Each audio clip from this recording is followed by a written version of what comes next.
Hello জনগণ, আসসালামু আলাইকুম। যে যেখান থেকে আমার ভিডিও দেখছেন আশা করি প্রত্যেকে ভালো আছেন, সুস্থ আছেন।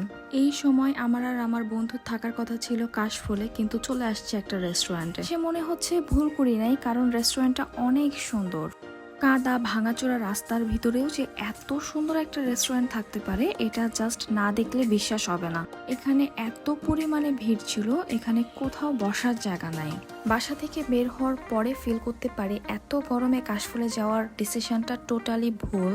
বের হয়ে কিছুটা রাস্তা আসার পর একটা রেস্টুরেন্ট চোখে পড়ে এবং দুই বান্ধবী মিলে ওই রেস্টুরেন্টে চলে আসি। রেস্টুরেন্টে যাবার পর রেস্টুরেন্ট দেখে পুরো মনটা ভরে গেছে, কিন্তু আফসোস এসির তলে বসবিরও পারিনি, শান্তি মতন একটু খাবারও খাবির পারিনি।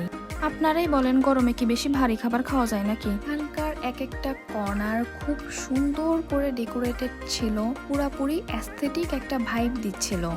বাংলাদেশে হয়তো এর থেকে সুন্দর অনেক জায়গা আছে, অনেক রেস্টুরেন্ট আছে, কিন্তু আমাদের নরসিংহপুরের মতন একটা জায়গায় এরকম একটা রেস্টুরেন্ট, এটা আসলে অনেক বড় কিছু। রেস্টুরেন্টটার প্রত্যেকটা কর্নারে ফটো সেশনের জন্য ভালো ছিল। আসলে আপনাদের এই রিমি আপা ছবি তুলতে ভিডিও করতে কিন্তু সেই ভালোবাসে। কাশফুলে যাবির পারলাম না, কাশফুলে কি ছবি তুলবির পারলাম না, তাই কি হয়েছে? এনে আইসি কমপক্ষে 3 গুণ ছবি তুলে তারপরে বাসায় যাব। আপনারা আবার কিছু মনে টনে নিয়েন না, আমার কিন্তু মাঝে মাঝেই উত্তরবঙ্গের ভাষায় কথাকথি খুবই ভাল লাগে। যাই হোক, টুকটাক ছবি ভিডিও অনেকগুলো করা হয়েছে। তারপর আমার বন্ধুর সাথে বসে গল্প করা স্টার্ট করি। কয়েক মাস পর তার সাথে আমার দেখা, অনেক দিন পর বন্ধুকে পেয়ে আমাদের সুখ দুঃখের আলাপ শুরু হয়ে যায়। গল্প করতে করতে আমরা আমাদের দুপুরের খাবারটা অর্ডার করে দেই। আমার মনে হয় খাবারটা একটা রেস্টুরেন্টের মেন পার্ট। এনভায়রনমেন্ট যতই সুন্দর হোক, খাবার ভালো না হলে কিন্তু কোনো লাভ নাই। আমরা এখানে বিফ মশলা আর ফ্রাইড রাইস অর্ডার করি।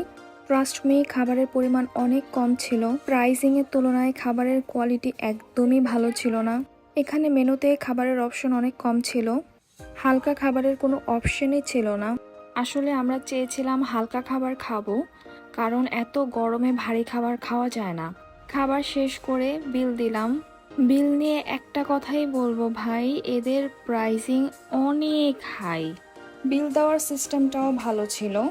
ওভারঅল খাবার বাদে প্রাইসিং বাদে সবই ভালো ছিল। বাট আমার মনে হয় একটা রেস্টুরেন্টের আদার্স সার্ভিসের থেকে খাবারটাই মেন। আমার আজকের ভিডিওটা এই পর্যন্তই। যে যেখান থেকে আমার ভিডিওটা দেখছেন সুস্থ থাকবেন, ভালো থাকবেন, আল্লাহ হাফেজ।